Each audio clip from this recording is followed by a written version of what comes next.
Yeah, now, our next title that we'll be talking about is honestly a huge surprise hit, having just surpassed 3 million sales. You may recognize it as one of the 3 most played and broadcasted games on Twitch right now.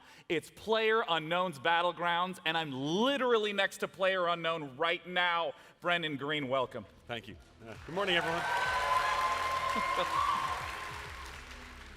The concept of Battle Royales have been around ever since the release of Kinji Fukasaku's movie of the same name, Battle Royale, though I'd argue that the release of the Hunger Games managed to popularize this style of story even more, so much so that this genre, if you could call it that, has been taken from films and adopted by video games. Starting 6 years ago, in early 2012, with the release of the Minecraft survival games by Varied, which quickly became extremely popular and essentially marked the birth of Battle Royale games.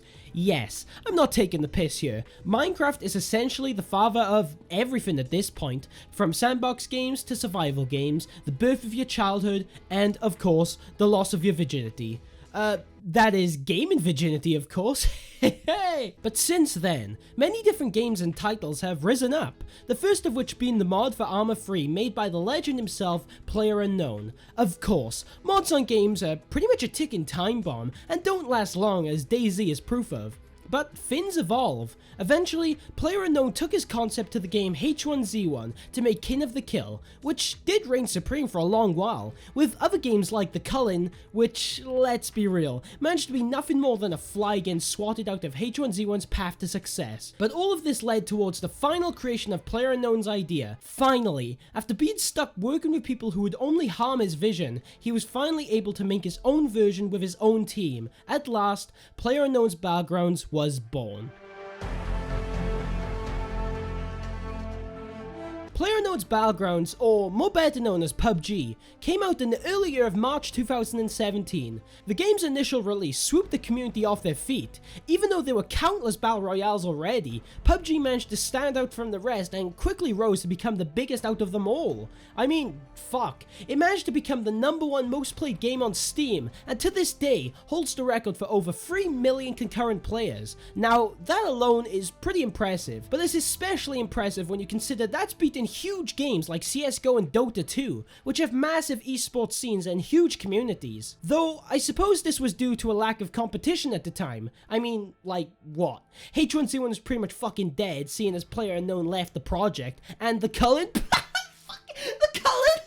But seriously, I can remember first hearing about the game, and when I first heard the name, I thought, that sounds retarded as fuck. Who the fuck calls the game that? But when I actually got around to playing it, I was surprised to find out it was an actual game a human had created and not just some fever dream. Now, I played H1Z1, The Cullen, and even Minecraft survival games, and while 12-year-old me was addicted to the survival games, nothing ever came close to getting me addicted like PUBG. It just felt like the perfect balance of gameplay. For a start, PUBG is just the perfect example of fair gameplay. While Fortnite is quite RNG based, the winner being decided by whoever has the fanciest loot, with PUBG, sure, there were weapons that could do a better job, but you could still win with a shittier weapon. You felt like you had a fighting chance, and I feel for whatever reason, PUBG was just way more fun to play with friends, whether it was just dicking about and killing each other, having banter, or working together to win the game. PUBG, in many ways, just felt like the perfect game to play with friends. Sadly, PUBG's reign seemed to be cut short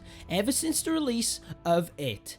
Yes, I'm talking about Fortnite. Now, when I first saw gameplay of Fortnite, I thought, man, you think this mix between TF2 and Fortress Craft is gonna beat my boy PUBG? You must be on some next level, oh shit, they actually did it.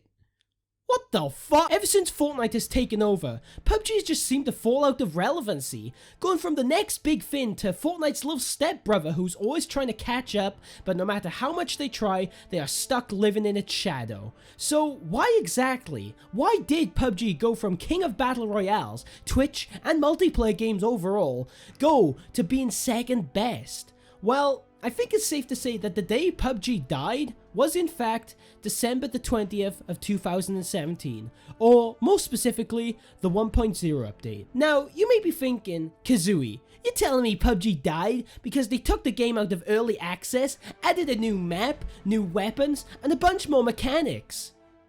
Yeah, that's exactly what I'm telling you.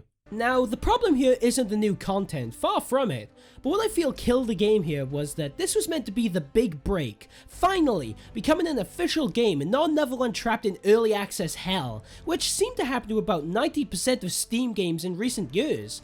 This was a problem because though PUBG was out of early access, the game was still riddled with many problems that ruined the gameplay experience, such as long loading times that sometimes, by the time you loaded in, you'd already be fucking dead with a frying pan stuck in your back. Or how about landing and not being able to loot anywhere thanks to none of the buildings actually being able to load properly? The fact that this is all they had to offer us after leaving early access just proved how little they actually cared, as opposed to Fortnite, who on release delivered a game that actually worked. Wow, can you believe it? A game that works? What a fucking treat! Now, I'm not saying Fortnite is better than PUBG. In fact, I do prefer PUBG for its gunplay and slower paced gameplay. But the fact that the game to this day still has many of these problems I've said just shows that they kind of wanted to rush this game out of early access. Which isn't a bad thing on the surface, but if you're going to prioritize a new map, which ends up just being horseshit over actually fixing the game's problems, then it's going to be easy for competition to come and just dominate you, which the devs have now come to learn. There are a few other reasons I can pinpoint that lead to Fortnite eventually taking over this so-called king of Battle Royales. The first and most obvious thing being Fortnite's graphics and art style. They're just so much more stylized, they're very eye-catching and just so much more animated, while PUBG's are, well, look, I love the game and all, but this shit is boring. It's the same armor level graphics we've seen time and time again, from the Armor series to DayZ. They just don't stand out and only serve to make the game seem rather bland than it actually is. Not to mention, as much as I appreciate the slower pace of PUBG, I can admit it's not for everyone. At times, the movement, controls, and general fluidity just feels off with it. Compared to Fortnite, a game that feels super smooth, it's safe to say that people would want to choose the other. Though it does help that Fortnite is aimed for a more casual market, and it's free, and also it actually works on the console. Good fucking job, PUBG. But out of all the history of this game, I think it's safe to say that, in my opinion, the long-awaited official release of PUBG was, ironically, the day that sealed its fate, and so marked its inevitable decline, being overtaken by SimCity Battle Royale. I mean, really? Come on. Now, this isn't to say that all hope is lost. I mean, to this day, PUBG has still managed to keep its spot as the #1 game on Steam, so it's unfair to say that the game is totally dead. But can PUBG ever rise back in the ranks and overtake Fortnite, the ones who backstabbed Bluehole and took the chicken dinner? Well, no, not really.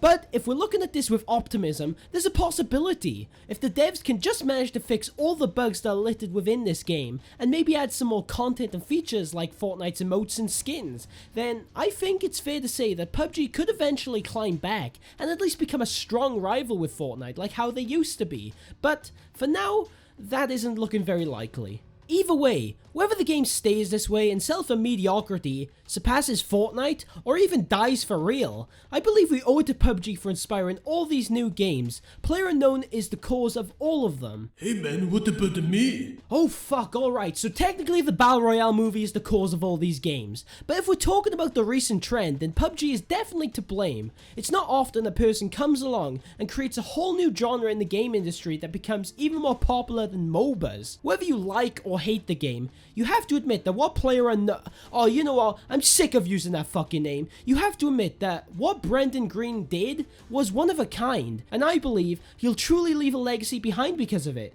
You're not so unknown now, are you, Brendan? Anyways, thanks for watching. I had a bit of a cold while recording this one, so if I sounded like a dead corpse at any of the parts, then that's most likely why. The support on the last video was incredible, though a few people did leave some rather harsh comments. Keep in mind that these videos are my opinion at the end of the day, and they're not meant to be overly negative or attacking these games. While I'm here, I'd like to give a big thank you to my Patreon supporters, with a special thanks to Liam AK. The support is very much appreciated, and I'm very grateful for it all. I'll most likely be doing another one of these on TF2 soon, so stay tuned for that. Anyways, I'll see you boys later.